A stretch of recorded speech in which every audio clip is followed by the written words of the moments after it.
राम राम शेतकरी मित्रांनो.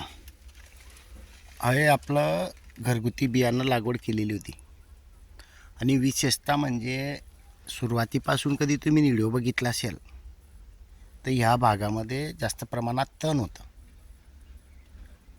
म्हणजे आपण ज्या काही गलत्या करतो ह्या आपल्यावरी न कळत होणाऱ्या गलती असते, हे आपल्या लक्षात राहत नाही आणि शेवटी वाढ झाली नाही किंवा उत्पन्नात घट झाली हे आपण साहजिक बोलून मोकळे होऊन जातो.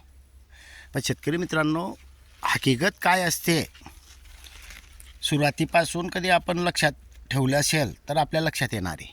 नाहीतर पेरलंय, उगलंय, काढलंय, गेलंय, त्याला अर्थ नसतो. तर यामध्ये जे काही आपण चुका झालेल्या आहेत ते ऑलरेडी आपण यूट्यूब व्हिडिओमार्फत दाखवलेलं आहे. तर यामध्ये तण जास्त प्रमाणात असल्यामुळे आणि तण नंतर मारलं गेलं. आजच्या कंडिशनमध्ये बी साईटमध्ये कधी बघितलं तर ते तुम्हाला तण दिसणार आहे.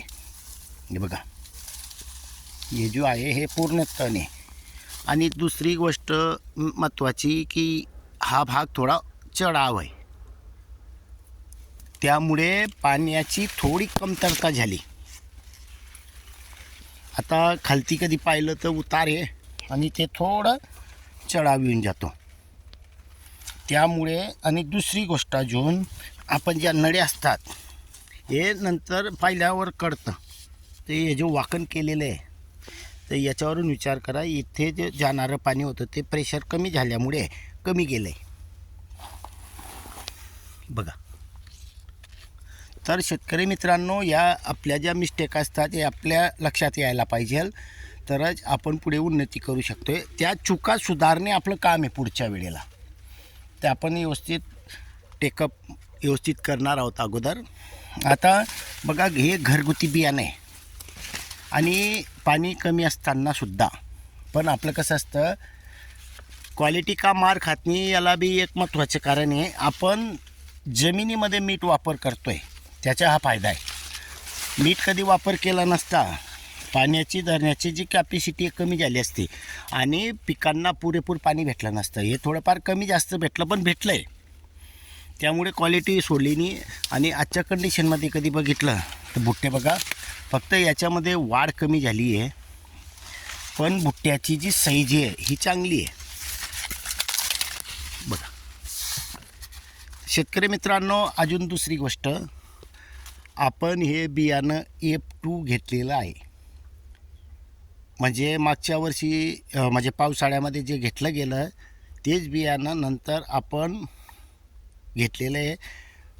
त्यामध्ये थोडीशी मिस्टेक अशी होती की बुवा ते बियाणं पूर्ण म्हणजे आपण सुकवलं आहे 2-3 दिवस, त्याच्या अगोदर ओरडं होतं. ते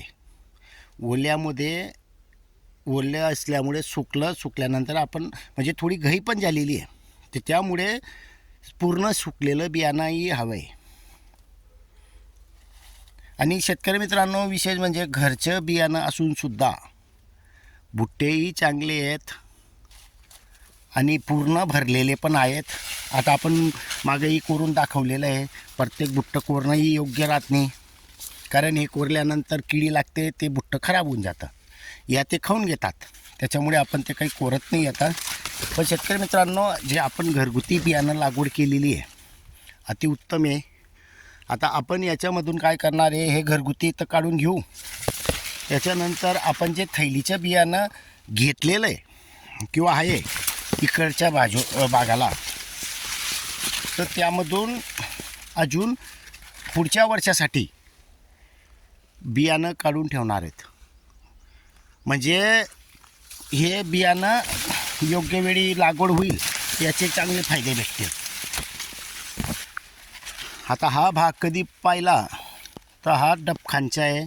डबखान असल्यामुळे इथे पाणी जास्त प्रमाणात येतं किंवा पाणी जास्त प्रमाणात असतं, त्याच्यामुळे इथला मक्का अजून चांगला आहे, वाढ पण चांगली आहे. जे काही आपण ठिबकमधून देतो आहे पुरेपूर इथं लागू पडतं आहे.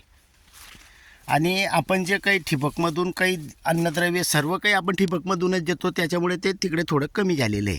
तेही आपल्याला पुढच्या वर्षी योग्य नियोजन आणि योग्य आता अनुभव येऊन गेला आहे, त्यामुळे आपल्या लक्षात राहणे. मागच्या वर्षी आपली मोटर टेम्परवारी 10ची टाकलेली होती, त्याच्यानंतर ते काढून जळाल्यामुळे आपण 7.5ची टाकली आहे. तर ते पाणी कमी प्रेशर असल्यामुळे हा प्रॉब्लेम आलेला आहे, हाही आपल्या लक्षात येऊन गेलेला आहे. तर शेतकरी मित्रांनो, आपण ज्या चुका करतो आहे त्या लक्षात ठेवणं आणि पुढच्या वेळेला नियोजन करणं, तरच आपलं शेतीचं उत्पन्नही यावर अवलंबून असतं. धन्यवाद. यामध्ये अजून एक महत्त्वाचा मुद्दा आहे की पुढच्या वर्षी आपण घरगुती बियाणं जबरदस्त बसवू, त्यात शंका नाही आहे. बियाणावरचाही खर्च कमी करणार आहेत आपण आता पुढच्या वर्षी, कारण आपल्याला मागच्या वर्षीच्या 2 वर्षापूर्वी अनुभव होता, अर्चनाताईंचा अनुभव होता.